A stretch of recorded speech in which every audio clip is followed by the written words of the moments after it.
Okay, here we are on Climbing Gym as a little bonus episode feeding 500 subscribers, so thank you for that. Now, before I teach anything at all, I quickly want to go over 2 reasons why I think Climbing Gym skip should even be considered. Because truthfully, it's difficult and monotonous, and if you're on the newer side of the game, you can probably get the time save, not probably, you definitely can get the time save across the entire game, probably easier than you could do the skip. So my first reasoning for doing the skip would be somewhere in the top, like, 50 to 100 range, just looking to save, you know, a good amount of time. I feel like as soon as you get to around like top 50 to, you know, top 70 around there is when time save starts getting a little bit more difficult. And honestly, that's the point where I'd think, okay, the 20 or so seconds you can save from doing this is probably worth the effort. The second reason for going for this is if you want to. This skip isn't really for everyone. In fact, most people really dislike it, but if you don't already know, my game I played before this was Mario Kart Wii, and a lot of Mario Kart Wii is spending hours, days, weeks, and sometimes even months trying to hit one skip that just saves a lot of time. And you know, if you're anything like me, then that could be fun for you. I really enjoy this skip, and a lot of the times it feels like I'm the only one who does. So if either of those apply to you, then this should be a video to consider. If you have a global rank of a couple, you know, 100 or even over 1,000, and you don't even have like all red dev times, or you know, you just got all red dev times and maybe you're working towards emeralds and you don't think you'll enjoy this type of skip, it might be best to hold off on this for now, but of course you're more than welcome to try. Now, enough yapping, let's get straight to it. So first things first, you want to immediately pick up this elevate and Godspeed. Now, in case you don't know how this skip works, basically in this game, obviously, if you shoot an enemy bullet, you get a speed boost. I feel like at this point, if you're watching this tutorial, you should know that by now. However, that also applies to your own bullets. So if you can somehow parry your own bullets, you can get a speed boost. And this is seen with self-bullet boost. Now, the developers of the game didn't really want you doing this, as far as I'm aware. So their solution was to make the hitbox of your bullets 1 unity unit in size.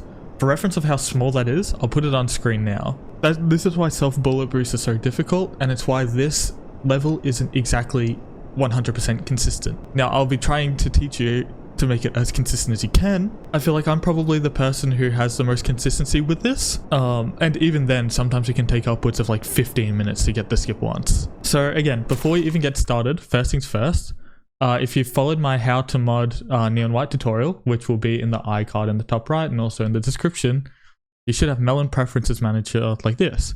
And you should see speedometer config. You're going to want to turn on speedometer and verbose info.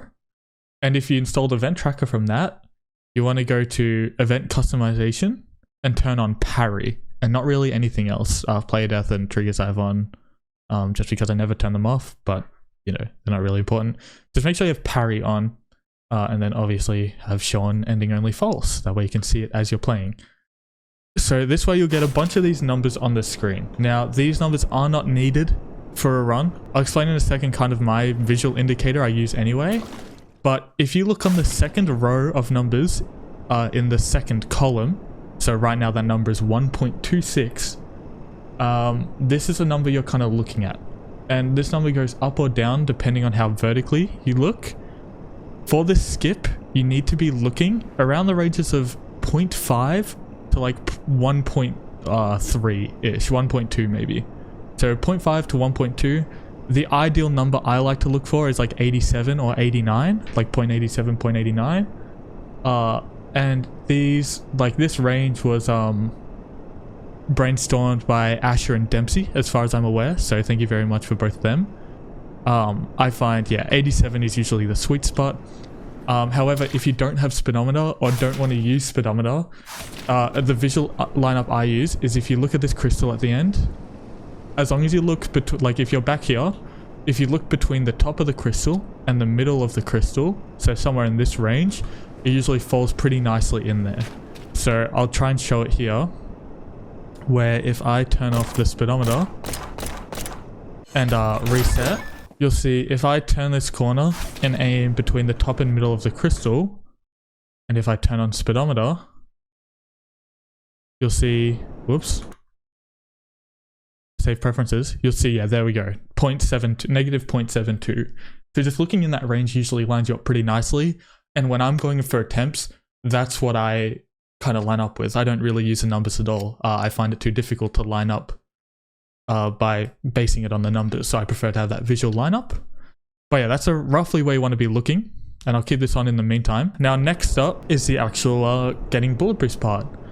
So basically, fundamentally what's happening with this skip is your Godspeed bullets travel faster than your Elevate bullets.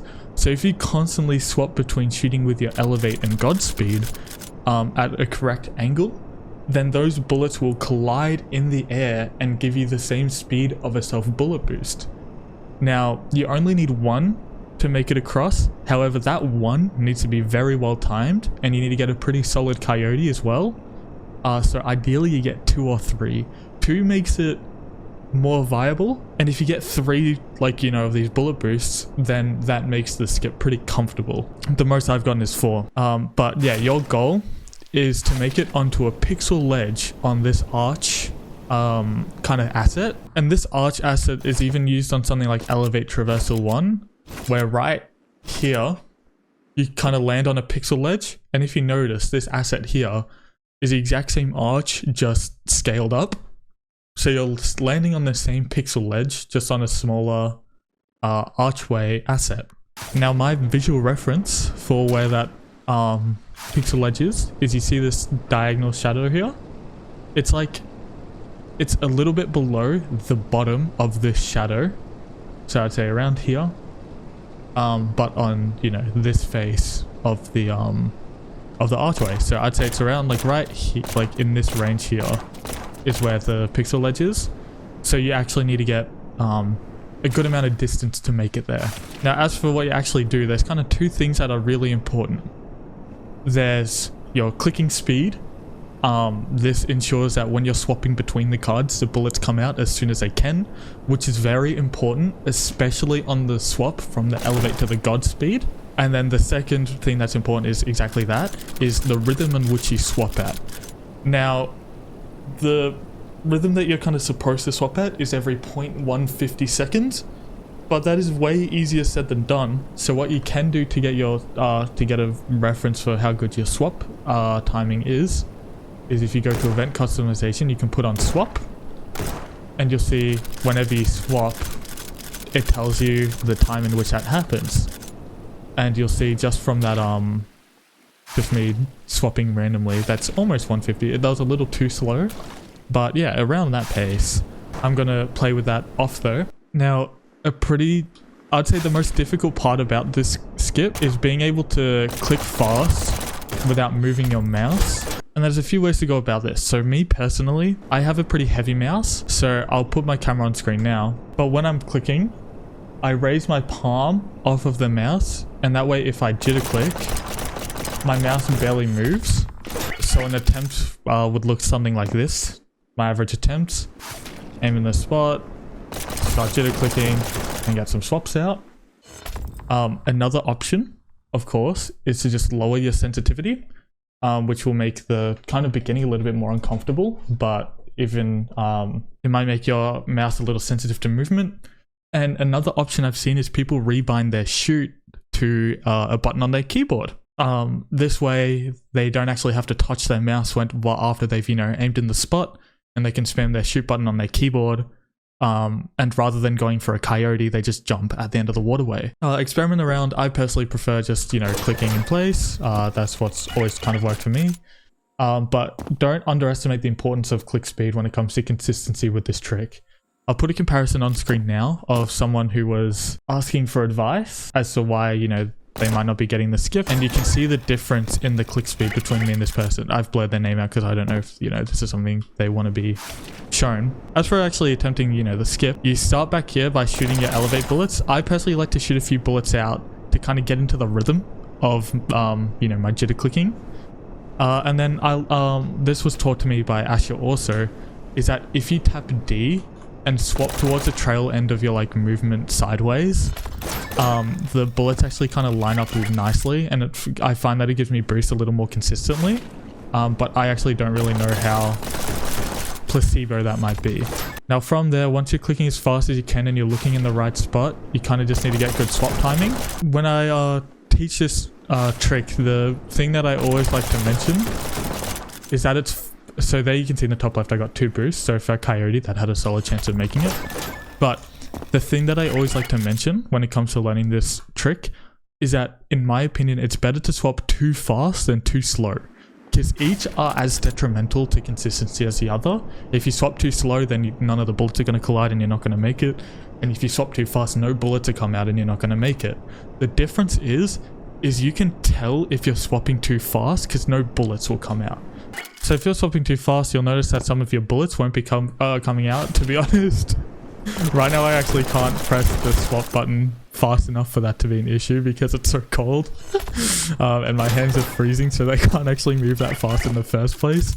But yeah, whereas if you're swapping too slow, you might not get a bullet boost for a long time, and you'll never really know why, because there's no real visual indicator for it other than if you use event tracker compared to record, or just, don't get a boost forever. Now, as for actually what to do, is if I give it a few attempts here, you'll see that parry come up in the top left. Like so. So there was 1 boost. That boost was a little early, and there was only 1. So like I was saying at the beginning, you want 2 to make it comfortable. 1 is possible. 2 is realistic, and 3 is comfortable. And you want these boosts to be kind of timed towards the end of the waterway, but that's not really something that can be realistically controlled. So this is where the kind of RNG part of this skip comes in, is no matter how fast your clicking is and how good your swap timing is, sometimes boosts just won't happen. So this is where this skip can be a little harsh, because, how can you tell if you're doing it right if, you're doing it right and nothing happens? In that sense, I can see why there's a lot of frustration with this skip. But as long as you feel yourself getting a boost every few runs, like there we go, that was 2 runs, that might be it. Not quite, that was very close though. As long as you feel yourself getting a boost every few runs, then you're on the right track. And eventually, just a matter of time, you'll get a run that kind of, you'll get 2 or 3 boosts and just soar across to like right there. So when you're getting boosts and run off this ledge at the end, you want to be coyoting, which if you don't know how to coyote, if you go to options, controls, and bind the mouse section of jump to scroll wheel down, you can actually jump really, really late after you walk off a ledge, like that. You see how I walk off the ledge and then jump by scrolling. So you want to be doing that with this skip. However, that can be pretty difficult if you've bound shot to something on your keyboard. It can be hard to get your scroll wheel in time. So if you're using your keyboard to shoot, then just try and time your jump as late as you can.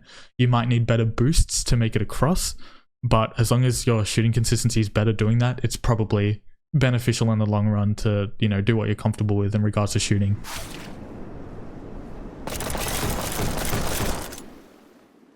So yeah, there you go. Once you make it across like that, so you see in the top left, I got 2 bullet boosts, and they were pretty well timed, so I made it to here. Here's the pixel ledge you're landing on. Make sure when you're landing on the pixel ledge, you don't try and land on like these little like bits that are sticking out, because the ledge doesn't go to that. It has to be nice and clean in the middle. You'll see here's the shadow I was talking about, and it's a little bit below the bottom point of it. So from here, you just want to use your coyote bind again to jump around, hold space to come up, and the end is right here. So a full run should look something like this.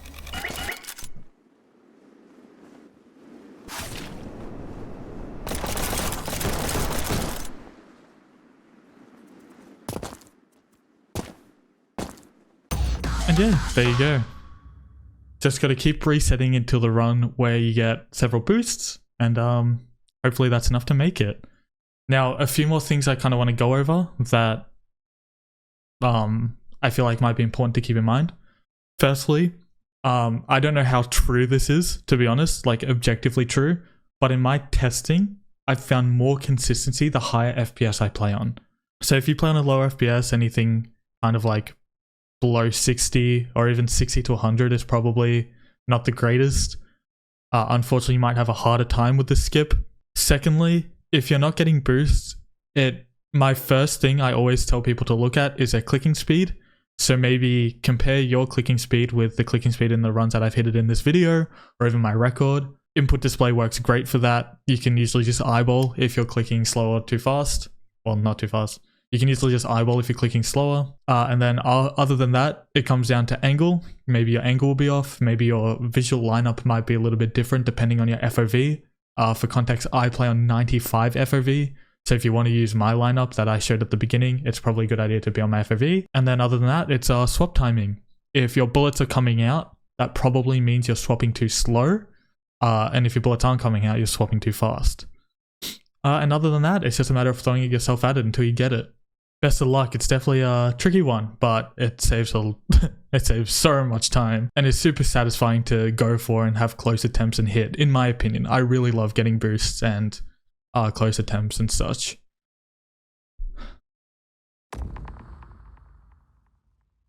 Going for the back-to-back because why not?